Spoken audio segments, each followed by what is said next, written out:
There are collaborations among people, and collaborations that end up in some really significant things. Elton John, Bernie Taupin, Jerry Lewis, Dean Martin. Got some very interesting collaborations. Among you, there are some collaborations in the audience, too, of things you've worked on together. There's one here tonight that I'm especially excited about, and that is the collaboration between Joel Hodgson and Ron Lucas. Now, what could that be? Joel is a stand-up comedian, and of course he developed Mystery Science Theater 3000. Now, amazing. Just one of the many ideas that this guy has. He's a genius. He's an inventor. He's somebody that I've known for a while and have admired for a while. Ron Lucas, one of the best frickin' ventriloquists I've ever known. An incredible talent. The two of them together collaborated on a creation of Joel's called the vent mask. Now, the vent mask is an amazing device that you'll be seeing more of tonight, but the exciting news that I'm announcing tonight is that they are going to be releasing the vent mask through Axtell Expressions.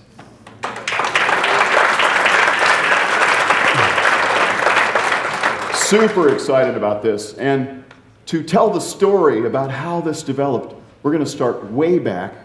Joel Hodgson, are you in the audience? Yeah, I'm right. Certainly hope so. Thank you so much, but this isn't on. Check, there we go. Thank you. I'm going to just plug in my iPad here. I'm going to tell you about my life as a ventriloquist.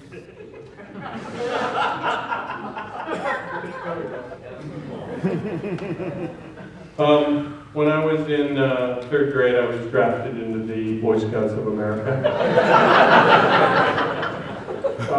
This was my favorite TV show, a puppet version of the Nuremberg trial.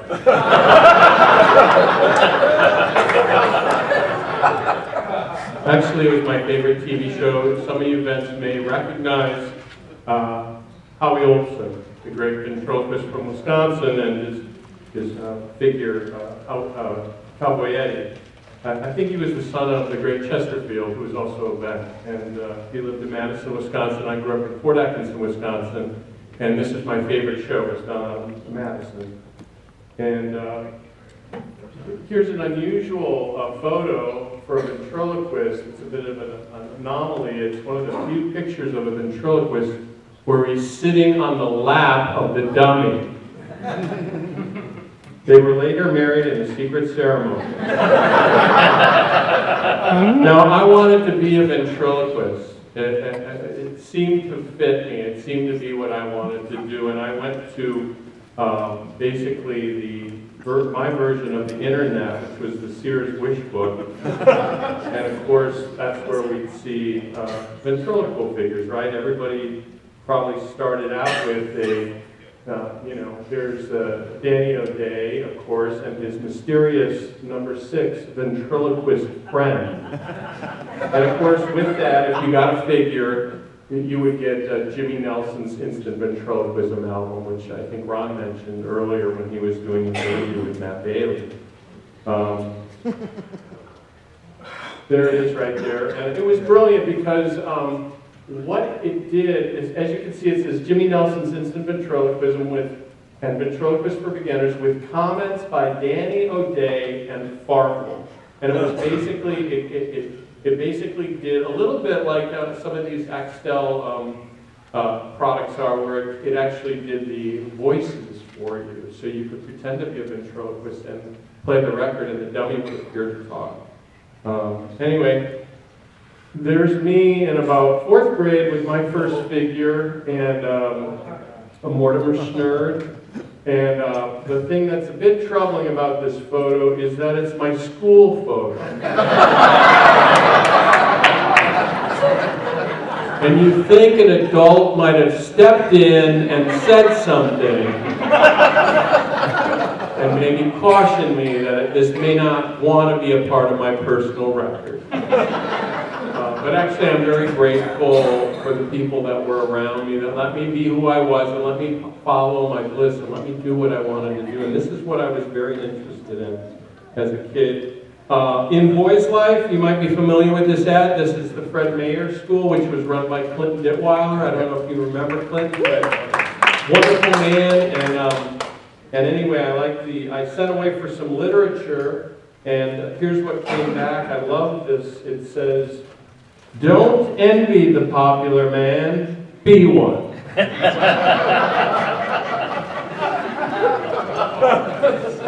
You know he's got to be a devil with the ladies with that ventriloquist company. All right, so then the Maher catalog came, which, yeah. These were prohibitively expensive for me. These were like $800 figures back in the day. And I didn't really want to share my room with any of them.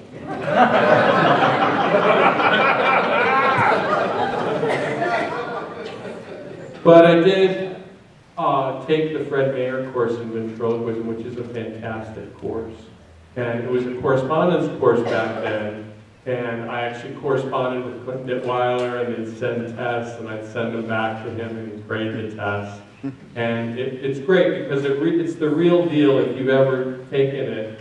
He deals with the resonance chambers and how the vibrations move through the head. The resonance chambers really give you that ventriloquial voice rather than talking through your teeth. It brings it up into your head so you can do it. The things that fascinated me were the mechanics. This is how they did it, the head stick and how the jaw worked. All these things were fascinating to me. And there I am, my diploma, a proud graduate of the Fred Mayer home course in ventriloquism. So anyway, I wanted to get a figure, and this was always troublesome for me because in my mind, the ultimate figure was a Frank Marshall figure. You know what I mean? To me, those were the most beautiful dummies. I couldn't describe it. They had this quality to them, and I guess I was always in search of something like that, though I didn't know how to get to it. This is way before the internet and not easy to find a figure or even know what it meant. So I started looking. Someone recommended the Finest catalog to me, the most affordable ventriloquist figures that you could get. There's Finest there and his wife, May Ann, and their daughter, Anna May. If you get what they just did, they turned May Ann into Anna May. And, yeah, that's what they're doing with their time. Here's the Finest catalog. It says, stock figures will never please anyone as they cannot be made to fit the requirements of the performer and the type of audience he is playing to. Figures are made to express a personality, and as long as they look like another performer's figure, you will be compared to that man and classed as an imitation of him. I say, good day, sir.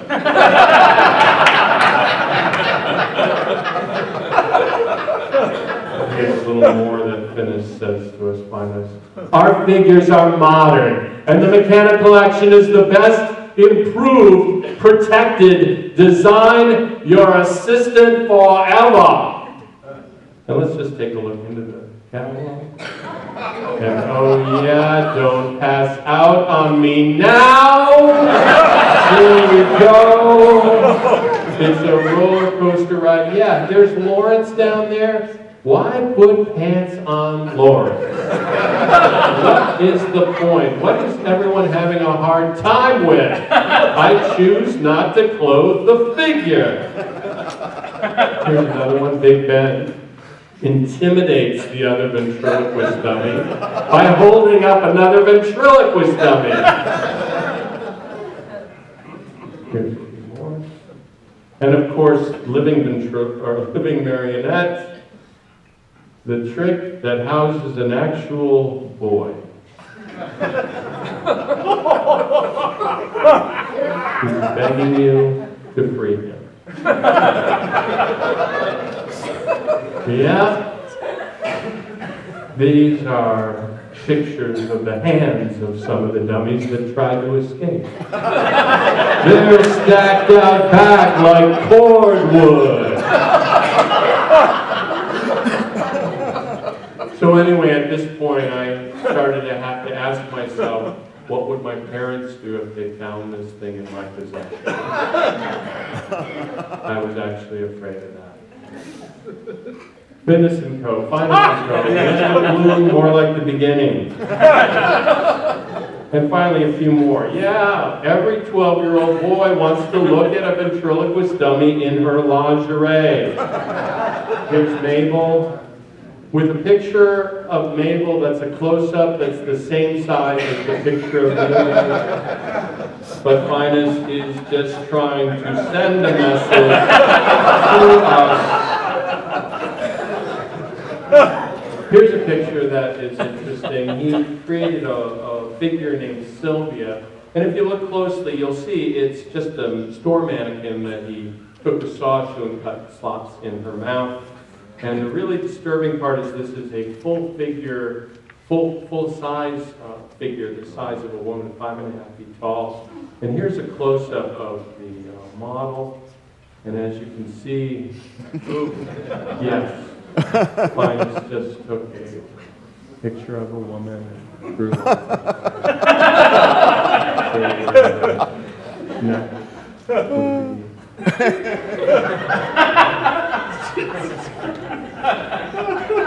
Lucky Duck says, good night. I'll see you in your dream. Anyway, I was still in search for the ultimate ventriloquist dummy. Couldn't find it in the Finest catalog, but I did go back to the Mayer catalog and I ultimately found these Crazy Birds. Do you remember Crazy Birds? Yeah, they were really cool. Mine had side-to-side eyes. I ended up getting the green Crazy Bird. I grew up in Green Bay, Wisconsin. It was Packer colors. I figured I'd be working a lot of cool Packer parties as a ventriloquist, right? Wasn't going to happen. I ended up recovering him, and I got to be familiar with the mechanics in him because he would break, right? We were talking about this earlier. There was an actual book called What to Do If the String Breaks. And that would happen, so you had to be able to field strip your dummy and take him apart and get him working, and before the show, after the show. But I got to be creative, and I felt like, oh, he looks like a penguin. I'm going to recover him and kind of make him a different character. So my mom helped me recover him. And so he became my figure, which was kind of a little easier than trying to get another figure. This is another figure I did, which a two-headed ventriloquist dummy named Danny O'Danny. But I was still in search of the ultimate ventriloquist dummy. I had, as Steve mentioned, I had a career as a stand-up comedian. I did a prop act. I performed on Late Night with David Letterman 4 times, did Saturday Night Live 4 times, was on the Young Comedian special. So I had a career as a stand-up comedian doing these kind of weird prop things. This is another invention I created. It's the world's first Braille bumper sticker. And if you could, it says, if you can read this, you're too close.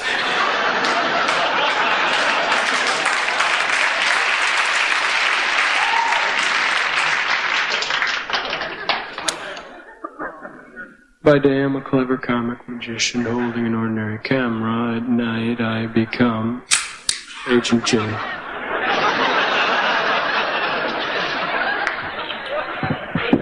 I'd like to do an impression for you now of the Invisible Man at home. Bring, bring. I'm coming. Hello?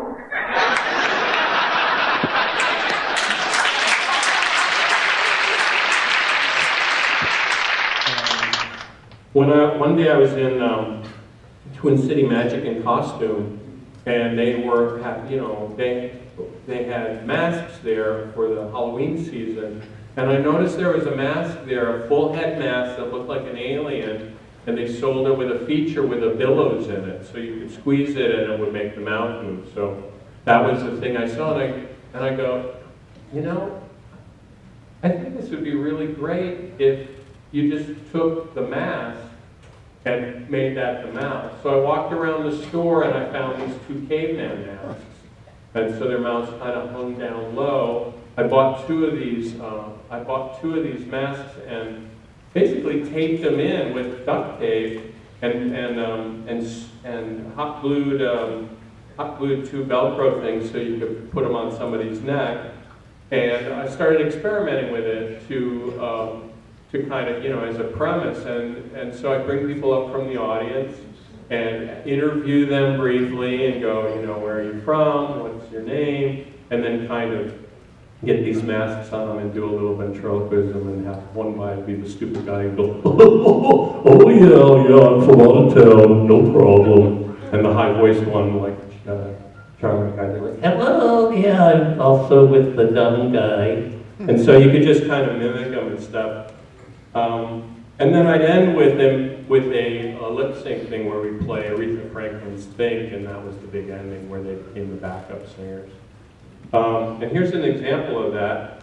That's what the original vet masks look like. So you can see the caveman mouths and the billows, and so I was getting kind of done with my stand-up routine. I had a tour left to go to Los Angeles, and I was kind of in the preparation. This photo's from 1988. It's the earliest photo I have of this piece, and it's around that time that I took these things to LA with some other props, and this is the same year that we did Mystery Science Theater for the first time. So that was kind of on my mind. I thought I was getting done with stand-up, and hopefully this thing with Mystery Science Theater would work out. And I did this at the Comedy Magic Club, one of my favorite venues, and with the idea that I would sell this to a ventriloquist. Hopefully somebody would see it and like it. And sure enough, I did the show, and after the show, I met Ron Lucas. And yeah, give him a round of applause. One of the great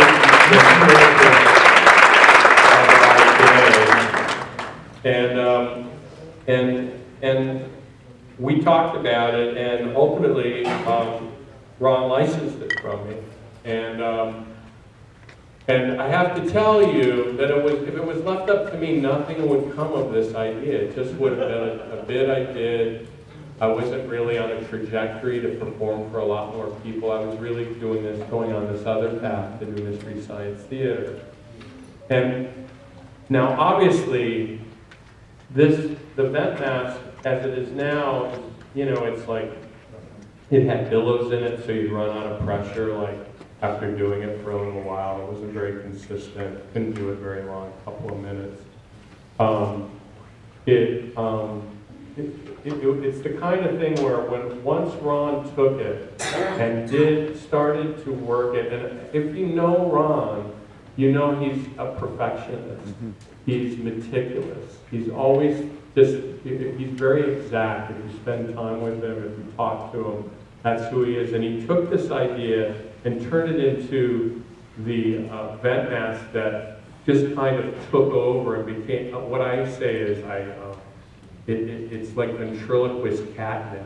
And everybody wanted to do this bit. And, it was really, I was fine because I got paid for it. So I'm thrilled that people,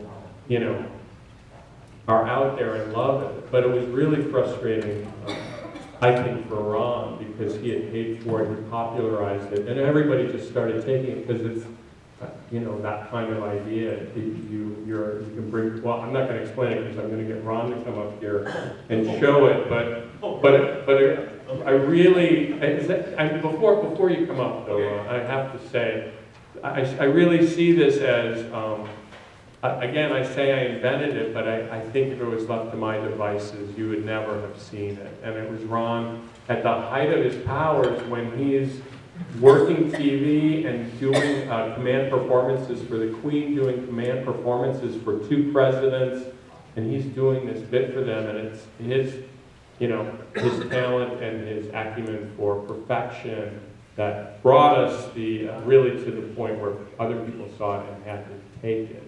So anyway, I wanted to invite Ron up to now. Please give him a round of applause.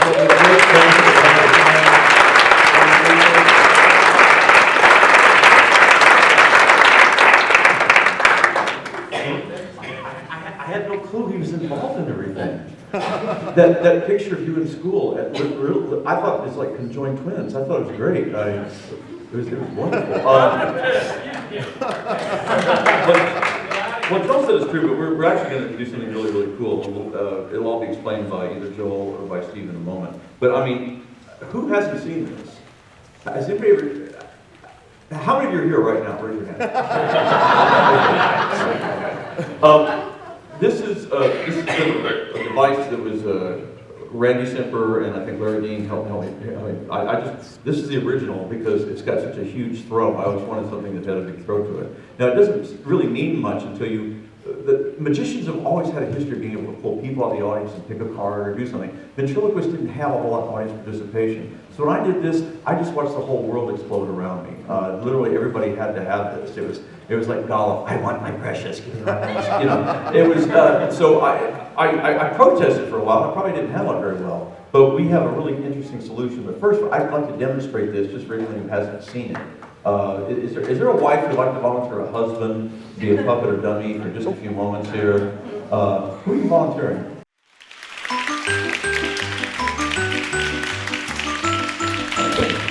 Okay, so I have this. I have this made. This is for the inebriates and the uncooperative people, which does not apply to you. And this is a really good likeness, too. Look straight ahead. Look, there's hardly going to be a change, folks. Can you see that? We are not going to notice a serious difference. Okay, just keep your nose up. Please don't touch the mask. If you have any trouble, don't hesitate to let me know. There you go. There you go. Woo! Yeah. I got the cable. I'm not touching anymore. What do you think? I like this. I like this a lot. Yeah. What's going on next? I don't know. Got one of these for yelling? One where the jaw doesn't work?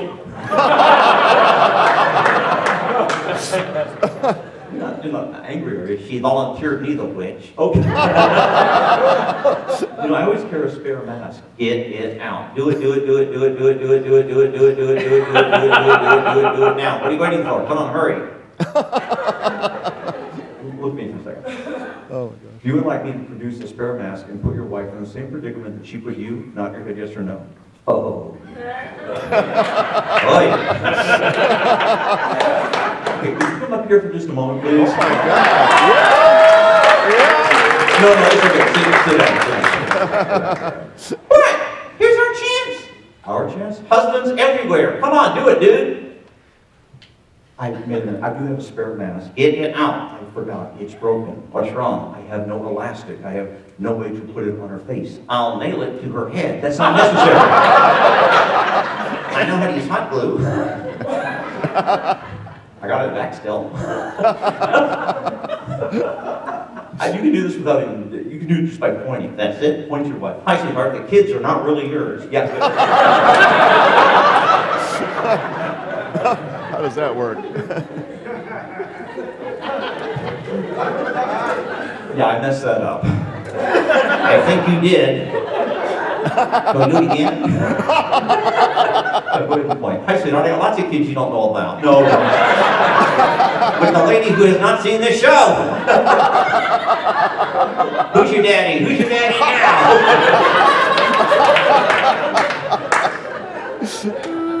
You're a great sport. Thank you. I'll be here all week. We'll do a really quick ending. Hurry.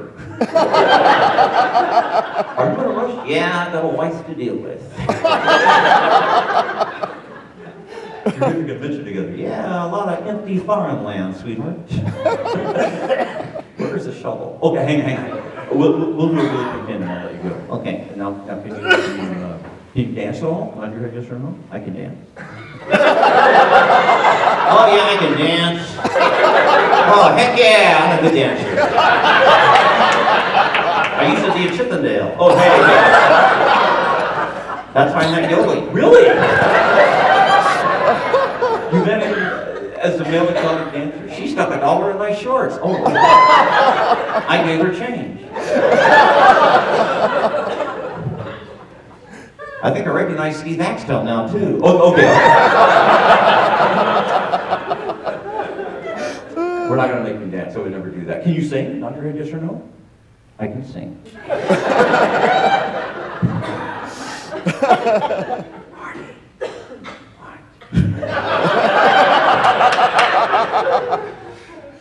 I'm a professional ventriloquist. I don't care. Dude, I'll do the singing. Got it. Perfect. Okay. Okay. We need music. Don't play the song. What do you have? It's just a track. Yeah. Okay. When you're smiling. Well, that sucks. No, that's the. You know the song? No. It's okay. I can do this. Okay. Okay. You don't have to really do much. Okay. Just kick in the track. We'll do this. Okay. Smiling.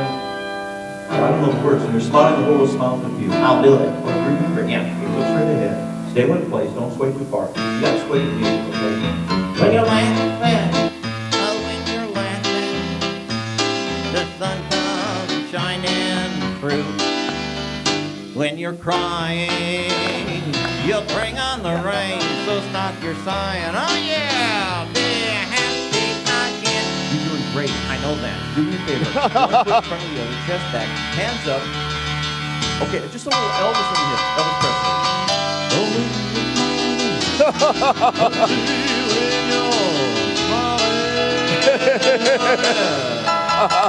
Hello, world, smile,